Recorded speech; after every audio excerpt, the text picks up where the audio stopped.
Hey, Dr. Lucky here. I am the president and CEO of a company called West Ashley Wellness. I've been practicing chiropractic and wellness for the past 25 years. And what I found was that inflammation is the root cause of all disease processes. And for 25 years, I've helped people reduce that inflammation in their body because inflammation will age you. I got so dedicated to that, I wrote a book called Inflammaging, which just basically takes these two words, inflammation and aging, and combines them. So what we know is this: inflammation is the leading cause of death of people around the world. Inflammation sets up in your body, and it can be low-grade, chronic, sterile inflammation that people don't even know they have, that can cause them lifelong problems, lifelong symptoms. Even though some people may not know they have the inflammation, other types of inflammation, as they develop it and as it grows in their body, that's when they start having other types of issues. So let's talk about that. See, right now, I'm 55 years old. Now, I can't do anything about my birth date. That's how old I am chronologically. But what is my age biologically or physiological? What is my physiological age?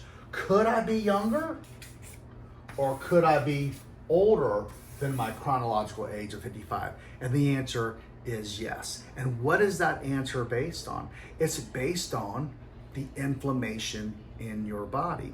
So when we take a look at your chronological age, that's your birth date, and your biological age, that's the age of your cells. And what can cause your cells to either be younger or older is going to depend on what you do, your lifestyle, environmental factors, what you have going on in your body. If we can reduce that inflammation, your biological age will be younger.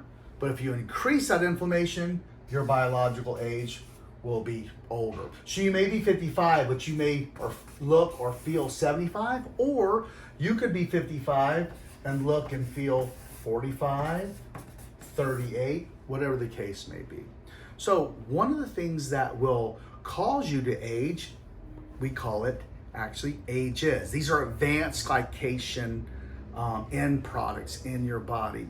This is when you cook with meats and you use high sugar barbecue sauces, or you cook over charcoal and you put a lot of syrupy things on it. That's going to char the meat, causing that sugar to really cause more inflammation in your body. So what you put in your body is going to dictate not only what comes out of it, but also your inflammatory rate. So as you're looking at your diet, make sure you reduce inflammatory foods. What are inflammatory foods? Well, lots of sugar is inflammatory foods.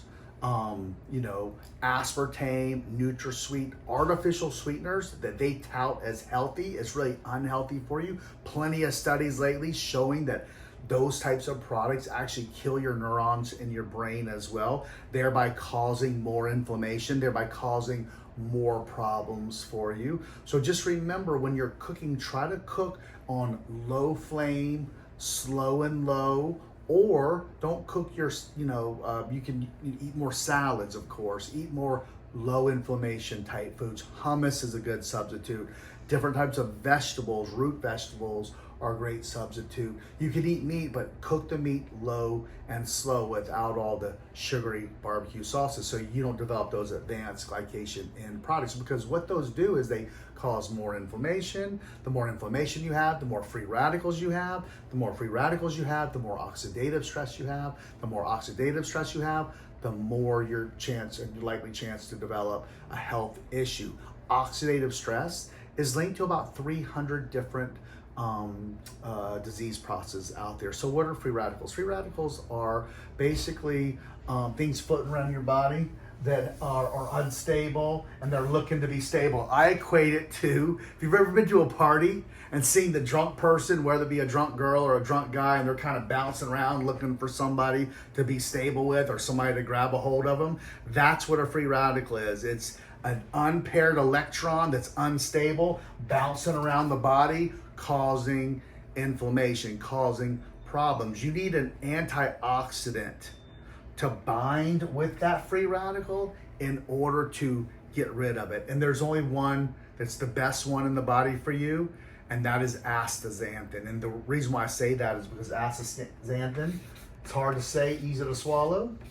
2.8 million on the ORAC scale. That ORAC scale is its ability to fight free radicals. So astaxanthin scores at a 2.8. Let me put it in a little bit of a reference for you. Astaxanthin is 6,000 times stronger on the ORAC scale than vitamin C. It's 3,000 times stronger than resveratrol. It's 850 times stronger than coenzyme Q10. It's 350 times stronger than green tea extract, 100 times stronger than vitamin E. It is the king of antioxidants. Again, it scores about a 2.8 million on the ORAC scale. I equate it to this. If you know about peppers, right? And you have the Scoville, and when you take a look at the hottest pepper in the world, they used to think it was a ghost pepper, but now they know it's actually called the Carolina Reaper. And if you ever see the Carolina Reaper, it looks like Satan. It scores really high up here on that Scoville scale. When you look at the ORAC scale, astaxanthin is at the top, just like the Carolina Reapers, but astaxanthin is actually really good for you. Hard to pronounce, easy to swallow. Let's talk about a little bit more benefits of the astaxanthin. It actually fights free radicals, so it can bind with those free radicals. It reduces oxidative stress. It can cross the blood-brain barrier. It can cross the blood-retinal barrier. The other unique thing about astaxanthin is when you take a look at a cell, the outside of the cell is fat soluble, and then the outer rim right here is the tissue around it. So essentially astaxanthin is water soluble, so it can set up on the outside of the cell. It can form bridges between cells, protecting each cell on the outside because of the fact that it's water soluble, but it can also cross into the cell wall, and it finds these little organelles called mitochondria. Mitochondria is the area of your cell, it's the organelle in your cell that produces energy. And when you produce energy, you have an output of something. And that output is gonna be a free radical in your cells, especially your muscle producing cells. You're gonna have lactic acid. Now, those of you who like to work out, those of you who like to run, go to the gym, do physical forms of exercising, you're producing lactic acid. And as you were growing up, there were probably some times where you felt fatigued at the end of the workout or at the end of your exercise cycle, or you felt like you were about to injure yourself, or maybe you did injure yourself. That's that lactic acid buildup. Astaxanthin does an amazing job of coming in, setting up by the mitochondria, destroying that lactic acid, allowing you not only to work out longer and stronger, but also to repair the next day. So think about what I just said. Astaxanthin crosses the blood-brain barrier, so it can remove spike proteins from the brain, cross the blood-retinal barrier, and it can also help with eye health, but it also is water-soluble and fat-soluble. It's a very, very, very unique antioxidant. It also has multiple free electrons, so it's got multiple things it can donate, so it can fight multiple free radicals at once. Not very many antioxidants can do that. And the last thing about astaxanthin is this: at the end of its life cycle, it doesn't turn into a free radical. All the other antioxidants do. They turn into free radicals in your body that have to be rid of itself. Astaxanthin does not do that. So king of antioxidants. So some of my patients will ask me, well, doc, that all sounds great, but how do I develop free radicals in my body anyway? And I can tell you that breathing will create free radicals. Drinking water, eating foods, regardless how good or bad your diet is, you're going to create some free radicals. If your diet is better, you create less of them, of course. Environmental factors in our air quality, in the small plastics, all these things will actually cause free radicals. It's a natural life process. We need to find things that reduce those free radicals so that you can reduce that oxidative stress. Oxidative stress on the body is from inflammation, and it's almost like the chicken and the egg, right? What came first, the chicken or the egg? Well, what came first? Did the inflammation comes first that caused the free radicals that caused the oxidative stress? Did the free radicals cause the inflammation which caused the oxidative stress, or did the oxidative stress cause the inflammation that caused more free radicals? They're very tightly wound together, if you will. I think they all work in this inner circle where they're all creating more. It's almost like a negative feedback loop where one gets high, affects the other one, and affects the other one. And once you get in that loop, the inflammation causes more free radicals, which cause more oxidative stress, and that's going to cause more inflammation. The key is simply this: getting rid of the inflammation in your body. If we can rid the inflammation in your body, you're going to be a lot healthier. It actually can help you lose some weight too. Some weight management. When you can reduce inflammation in your body, you're going to feel better. Your cells are going to be working better. Your cells are going to make better decisions as well. And then, to be honest, astaxanthin works on the interleukin 6 as an anti-inflammatory as well, but it's not as good as cat's claw. And I love cat's claw. Cat's claw works on the nuclear factor kappa B. The nuclear factor kappa B is a chronic pathway. It's the inflammatory pathway to your cells. And when that gets lit up, it's really a gene marker that controls thousands of other gene markers. And when it gets lit up and you have this chronic inflammation, again, it's that same negative feedback as we talked about earlier. You got to turn that marker off. Advil, Aleve, all these other things, anti-inflammatories, non-steroidal anti-inflammatories, and steroids, they just cover it up. They don't actually turn the markers off. They actually cover those symptoms up. That's why you got to take 2 every 4 hours or 2 every 8 hours, or you find yourself taking and reaching for the medicine cabinet.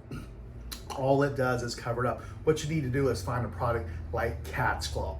Cat's Claw turns off the nuclear factor kappa B. There's a great PubMed study written by my friend, Dr. Mark Miller, who also wrote the foreword in my book called Inflammaging. And Dr. Miller is world-renowned expert, world-renowned researcher, world-renowned scientist, and he is absolutely amazing, knows a lot about astaxanthin, sits on the acetyl astaxanthin board, but also studied cat's claw down to Amazonian rainforest. A couple cool things about the cat's claw: it was used by the ancient Aztecs, ancient Mayans for thousands of years. They called it the life-giving vine of Peru. It not only decreases and actually turns that nuclear factor kappa B off. Dr. Miller calls it the holy grail of an anti-inflammatory. But what they've also found out about cat's claw is that it's antifungal, and it also repairs your DNA. And that's really important to understand, because our DNA is getting bombarded with these free radicals and this oxidative stress and these environmental factors as well. And when you shorten your DNA, and when you shorten those telomeres that are on the end caps of your DNA, you're going to have more inflammation and you're going to age a lot quicker. When you can repair those telomeres, again, let me explain what a telomere is really quick. So if you think about your shoestrings on the end of your laces for your tennis shoes, those little plastic caps at the end of your shoestrings that keep them from fraying, that's what a telomere really is. And when you can lengthen those telomeres and repair those telomeres, you're going to have a lot better quality of life. And that's one of the things they found out that cat's claw does. So I want to recap: cat's claw turns off the inflammatory marker of the body. It also lengthens those telomeres. It's also antibacterial, antifungal. It's just an all-around great product for the body. It actually cleanses and cleans out the gut as well. It's been called the opener of the way, which leads me to the next point. If your gut is not working properly, your immune system can't work properly. 80% of your immune system lives in your gut. And when your gut is filling up with foods that it cannot understand or it cannot process, or you're eating foods that were never meant to be in your belly, high fructose corn syrup and all these chemicals and all these poisons and all these dyes, that's going to wreak havoc on your gastrointestinal system, which is going to wreak havoc on your immune system. So we know that when you can repair the gut and you can get your gut function back to as close to 100% as possible, you're going to have a better quality of life. Your immune system is going to go up, and that's also going to decrease inflammation, which is going to increase your biological or physiological age. 80%. I call it BYOG, bring your own guts. Let's get them healed up. Let's get them repaired. When you can cleanse and clean them out with the cat's claw, then you can add Verisol B collagen. See, collagen makes up not only your skin, hair, your nails, but collagen also makes up your gastrointestinal tract. Collagen also makes up your bone health. Collagen also makes up your teeth health. Collagen also makes up your interstitial health, your joint health, ligaments, and tendons. 40% of your body's protein is collagen. So what you need to do is find a product that has the Verisol B collagen, the astaxanthin, and the cat's claw, that they put that together.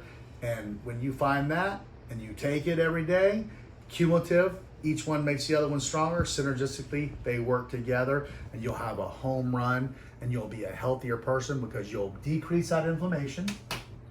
You'll decrease the chance of getting older, not chronologically, but biologically and physiologically. You'll decrease those free radicals, and you can live a clean, happier, healthier life. I hope you found this information to be good. If you did, push the like button below, follow us, go to Instagram. You can follow me on Instagram at the Dr.